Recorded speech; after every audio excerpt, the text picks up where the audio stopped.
Happy Sunday, everybody. Well, today I showed my dad this 1900 Morgan dollar, and he doesn't believe it's an O over CC. But after inspecting it under the microscope, I think it may be. So today I'm going to take you guys along and we're going to examine the evidence and see if we can settle this disagreement. Welcome back to the coin cabinet. We're going to go ahead and start off with the date. Going to look at this date right here. It's clearly a 1900 Morgan dollar. But if you look closely at the position of the numbers there, the number 1 appears to sit lower than the other numbers. And the bottom of the 9 is open, and it sits above the small teeth around the edge of the coin. And those small teeth right there, those are called denticles. Details like these can help collectors identify the exact dies used to make a coin. However, though, I don't see clear doubling on this date. And that's important because VAM9, one of the known O over CC varieties, should have a double date. And to me, that makes VAM9 appear less likely to be it. Alright, now we're going to check out the reverse side. Now one of the most important areas on this coin is the O mint mark there. The O mint mark tells us that this Morgan dollar was struck at the New Orleans Mint. But some 1900 O Morgan dollars, they have something unusual hiding underneath that O. They were made with dies that originally had 2 C letters for the Carson City Mint. An O was placed over those letters though, so the dies could be used in New Orleans. Collectors, they call this an over mint mark. That simply means one mint mark was placed over another one. On a normal 1900 O Morgan dollar, the center of the O should not show the remains of 2 older letters. They should be pretty smooth. But look inside the O of my coin.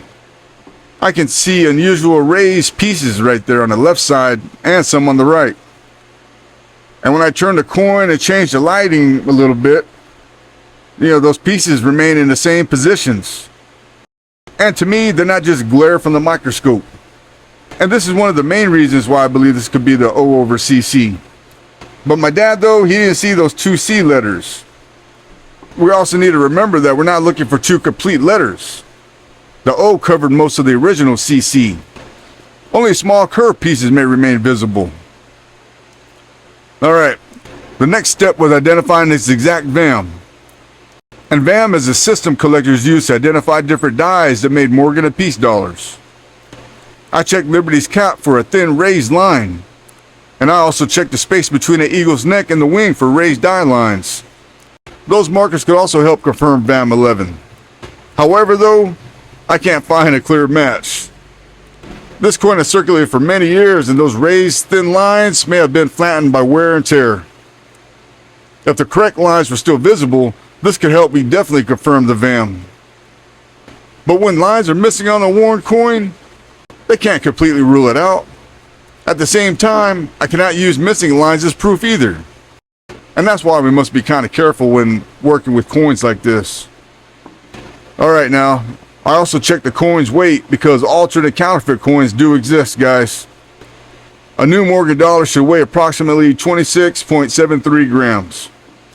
Our coin weighs 26.6 grams. That small difference there is reasonable for a circulated coin in my opinion. The weight supports the coin being genuine, but the weight alone cannot prove the O over CC variety. Here's my honest conclusion. In my opinion, I believe this is a strong 1900 O over CC candidate. Its mint mark appears to belong to the high and shifted right group. That could point toward VAM11 or VAM12. However, though, because the other die markers are worn and unclear, I can't honestly confirm the exact VAM from these pictures. This coin may need to be examined in person by a Morgan dollar specialist or a grading service that identifies VAMs. Okay, now I want to hear from the collectors. Do you see the remains of the 2 C letters inside this O? Do you think it's an O over CC?